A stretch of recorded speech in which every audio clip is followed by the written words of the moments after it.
Ladies and gentlemen, welcome Lucas St. Clair.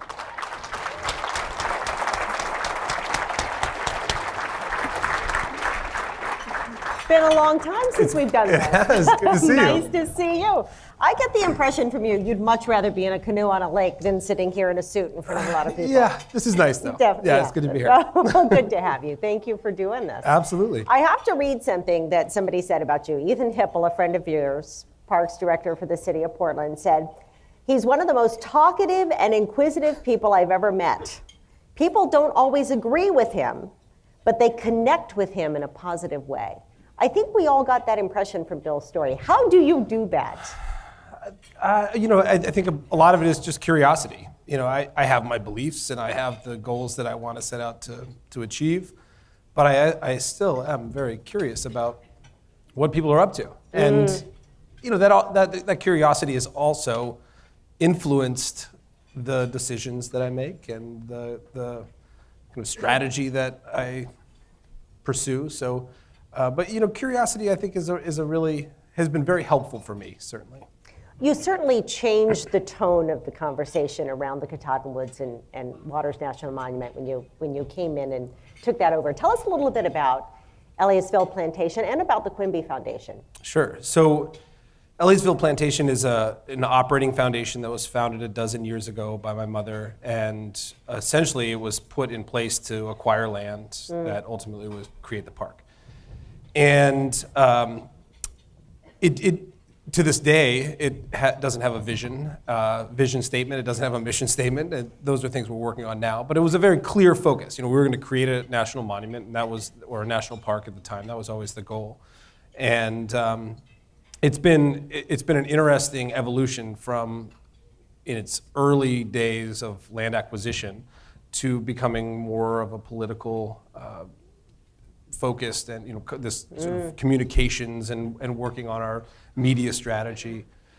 So it's an interesting organization that I think now will take on a very different role as we sort of move on to the next thing. My twin sister runs the Quimby Family Foundation, which Right. I sit on the board, and I'm sometimes jealous of her because it's a grant making foundation, and so she awards grants to nonprofits around the state, and What fun is that? Exactly, it's like giving away money. It's received in a very different way. Right. But it's good because our work oftentimes complements each other. I have created a fellowship, for example, at the Katahdin Library or at the Millinocket Library, and she has given a grant to support the work of it. So there are times when we get to work in tandem with each other. What are some of the biggest lessons you've learned in all of this? Patience has been one of the biggest ones. I was talking at the dinner table tonight about northern Maine and the adaptability and the willingness to change. And I grew up there. I know just how hard it is to change. I myself have struggles with change, and to know that it takes a while, and that oftentimes it's a retail strategy, right? You have to speak with people one-on-one and meeting people where they are, not where you want them to be. And understanding that is a really important component of the work that I've been doing. Family businesses can be tough. Those relationships can be tricky. Yeah, they can. What advice do you offer? I think, it's interesting that this, when I was 4 years old, I was rolling candles and making seamstress wax molds for Burt's Bees long before it ever evolved into the home and beauty aid company that it became. So I think being able to understand the story and the history is really important. And I think, I was speaking with the third generation of the Rennie's family today, and I think having them understand what it's like for their grandparents and the founders of the company, what they went through, I'm sure dictates the decisions that they make. And while we have a difference of opinion sometimes from generations that come before us, and different strategies potentially, it's important to recognize and honor that sort of founding legacy. And those things can bring a lot of success to a lot of positives to a business as well. Absolutely, yeah. Having that sort of origin story and understanding where your roots are is a really important part of it. Absolutely. Thank you so much. Do we have any questions from the audience? Anybody want to come up or stand up and shout? Nobody? I'm sure there are. There have to be. Yeah, there's one. A brave person. Yeah, I don't have a microphone, but I've talked a lot to lumber suppliers recently about the dichotomy between Thank you There very we much. go. Sorry about that. Now you can hear me.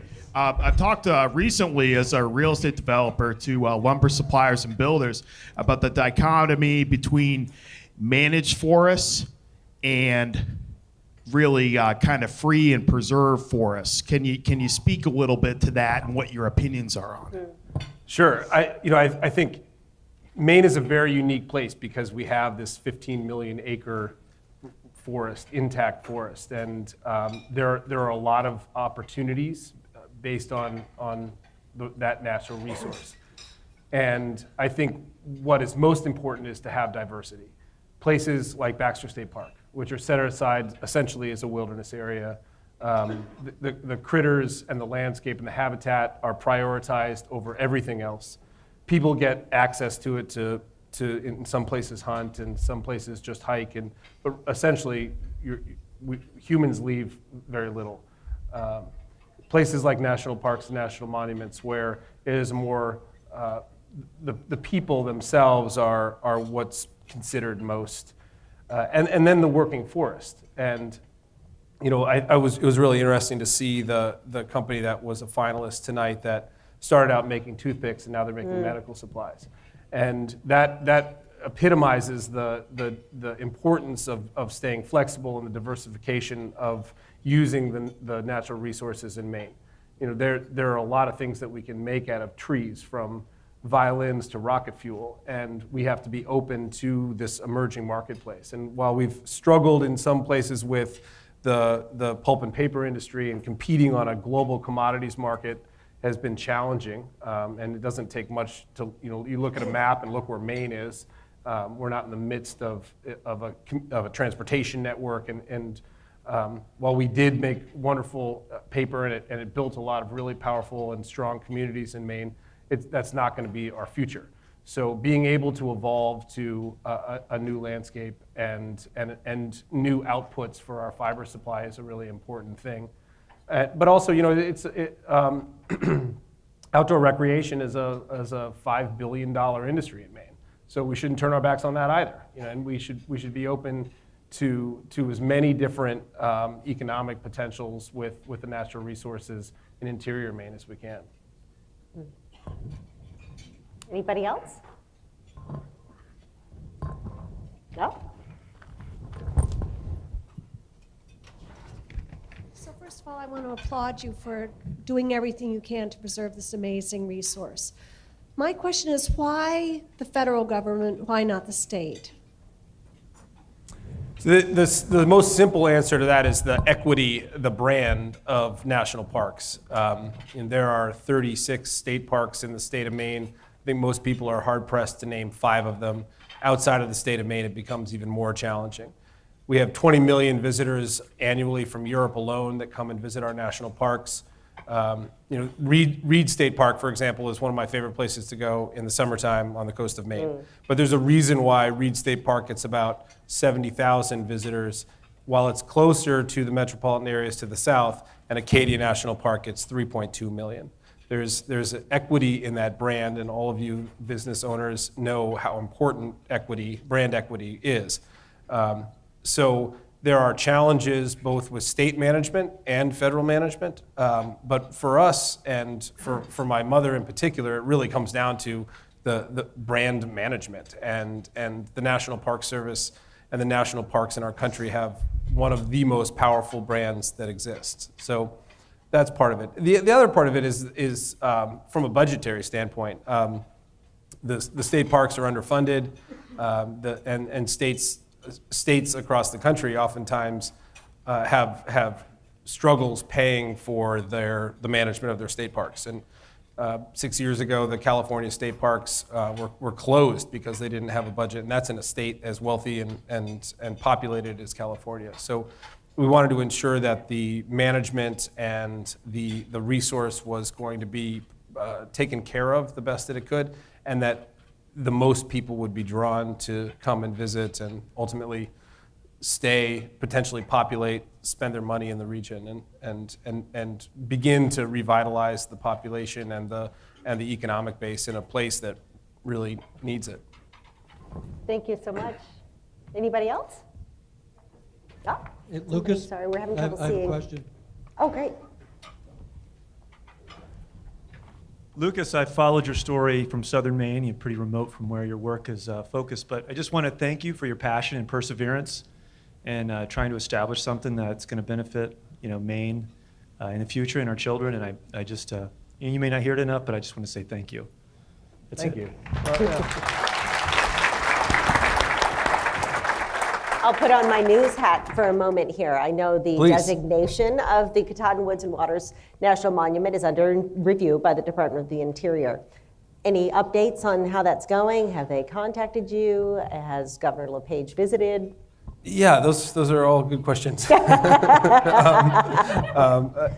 So there is a review process that the Secretary of Interior is carrying out based on an executive order that the President has signed to review national monuments that were created since 1996, over 100,000 acres. Because of the urging of our governor, this monument did get included on that list based on the feeling that there was not enough public input. And it's great to see this episode of Bill Green that I haven't seen in many years. I think that was before my son was born, who is now 3.5 years old. And the amount of public input was, it went on and on and on for 5 years. So there is a public input review process that is now in place. You can go online. The registration.gov has a website where you can go and post your comments. There has not been any criteria laid out saying this is how we're going to review it, but other than just go and say your piece. I know at this point we've had over 800 positive comments in support of the monument. I encourage all of you to go and make public comments in support of it. Ultimately, I don't think this is going to have any repercussions in the long term. The challenge, though, is that there are local banks that are withholding loans that they agreed to do because the uncertainty around the monument as businesses wanted to expand. Now there's like, well, is it really going to stay here? A lot of people are putting their faith and their investments in the fact that there's now a nationally recognized recreation area in their backyard. And so it's frustrating, but I think ultimately we will overcome this sort of bump in the road, I guess. And I think a lot of people don't realize the Katahdin Woods and Waters National Monument, it's open. It's open. Yeah, I just talked to the superintendent this morning, and the north end road from Matagamon is now dried out and open, and he thinks by this weekend the loop road will be dry enough to have cars. So, I mean, I think there's no time like the present to go visit. It's a beautiful place, and the folks in the Katahdin region are very excited to start welcoming people there from all over the place. Any other questions? Think we're good? I'm sorry? One more question. For me? Anybody? One more question, anybody?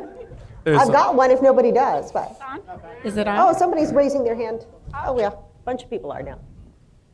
See, we should have said it was only one question from the beginning and everybody would have been jumping up. Everyone would have jumped up. That's right. All right. So as the mic gets up there, I have to say, the first live news interview I ever did was with you. Was that the probably very first one? 4 years ago or so? Yeah. Well, you're a pro. So we've come full circle. It's back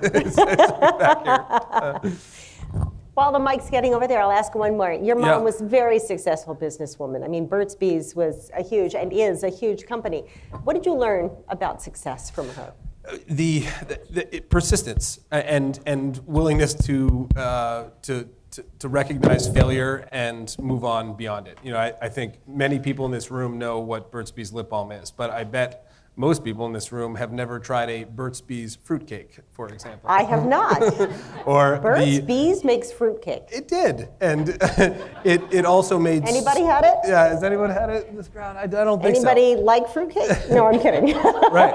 Some people do. Yeah, it turns out you're not alone. Not many people like fruitcake, or not many people use a wax-based solvent to put on their wood stove in the summer to keep it from rusting. And these are products that Burt's Bees made over the years, and they were failures. And recognizing them as such, and being willing to not hold on to the things that aren't working, and constantly just moving on to the next thing. And it's very hard to do. And I worked in the restaurant industry for many years, which is a very labor-intensive industry. And we oftentimes had employees that weren't working out, and my mother would always say, "You fire them. If they're not working, they're not working, and there's no mending, and you just have to keep moving. And if a dish that you put on your menu and you printed your menu doesn't sell that evening, you have to get rid of it, and you just reprint your menus, and you just have to keep reinventing yourself and moving forward and not holding on too tight." Great advice. Yeah. Great advice. All right, last question. Where We are have a we? question over here. I'm lost. Thank you. Thank you. Can't see a thing. I wanted to just mention something about children, and I appreciate your childhood and the emphasis on just experiencing nature in its raw form. One of my favorite poets is Wendell Berry, who wrote the poem, The Peace of Wild Things. How important is it for young people to experience the wilderness, to experience nature in this mediated world? We have a lot of kids that are on the internet, they're texting, they're doing lots of things, but how often do they get out in the wild? That's a wonderful question, and I'm thrilled that you asked it, because I think it is probably the most important thing that we can do for our children and that we can do for ourselves. This debate that went on for many years that was very political and very, there was a lot of antagonizing and very frustrating work. When I felt the most full and the most inspired was when I was on the land that we were trying to turn into a national monument. It became a touchstone for me. And it was very easy to forget when I was in Washington, D.C. and in meetings that were not always going my way, knowing that there was a place that I could go to where I'd listen to the sound of rushing water and the wind and the cold and the changing of seasons. It is the most inspiring and important thing to do. And I have 2 young children, they're 3 and 6, and whenever they're frustrated and angry or angry at each other and are almost combative, the thing that I find most important is to take them outside. And there are incredibly beautiful open spaces here in the city of Portland, and it doesn't have to be in the great woods of northern Maine.